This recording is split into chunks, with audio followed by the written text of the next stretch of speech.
eyes are on President Cyril Ramaphosa this morning as he officially launches South Africa's G20 Presidency. South Africa is the fourth developing country in history of the powerful bloc of nations to head the organization, which will culminate into the G20 summit that will be taking place in November next year. Our business editor, Xolani Mbanjwa, is joining us from Parliament ahead of the launch. Xolani, a very good morning to you. So the South African presidency of the G20 officially started on Sunday, but why is today so important for the country?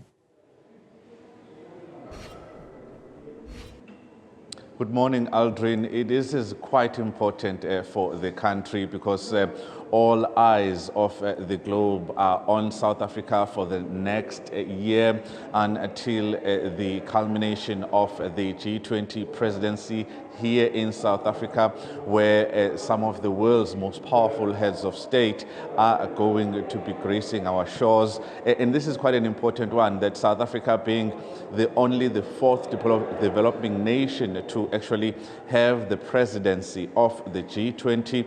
This is a seminal moment, and we are using this period to put our fingerprint on the deliberations that should take place about the issues that we think as South Africa should consume global leaders around the world. It's something that is important that the president launches this today. We are expecting him to tell us what this hosting of the G20 presidency entails, because the first meeting is going to start this particular month on the 12th, when the G20 ministers of finance and Reserve Bank governors are going to be meeting in South Africa to talk about the issues that are actually plaguing their countries. This is an important bloc of nations that does account for 85% of the global GDP, 75% of world trade,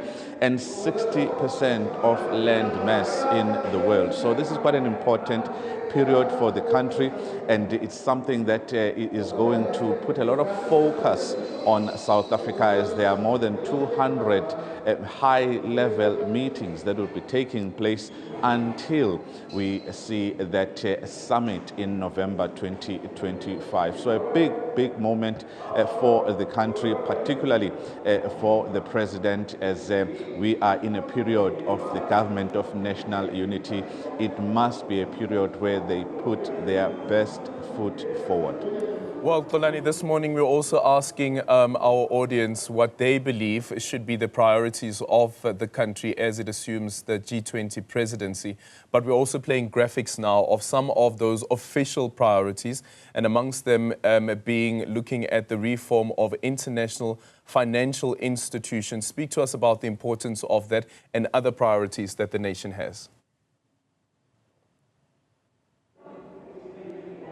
It seems, Aldrin, that South Africa has dialed the correct note when it comes to the priorities, because prior to South Africa taking over the presidency, a number of civil rights bodies around the world, including here on the African continent, were talking about what should be the agenda that South Africa sets. And one of those, of course, is that a global financial architecture that has to change, how the likes of the World Bank and the IMF actually operate is actually a case in point, because the world's most poorest nations are found on the African continent, yet those countries are saddled with high levels of debt, which is unfair, and it must be reconfigured, because these countries are not only having to grapple with developing their infrastructure and delivering services, but also now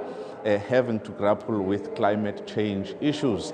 The manner in which some of the debt is structured, similar to a debt of a developing country or a developed country for poorer nations, is unfair. And it's one thing that President Cyril Ramaphosa has already noted during the UN General Assembly in New York a couple of months ago, where he said the way in which things are actually being done by the likes of the World Bank and the IMF, including the World Trade Organization, must change. Other issues, including the eradication of poverty and hunger, are being carried over from the earlier presidency of Brazil, which was their massive motto. But when it comes to South Africa, it is solidarity, sustainability.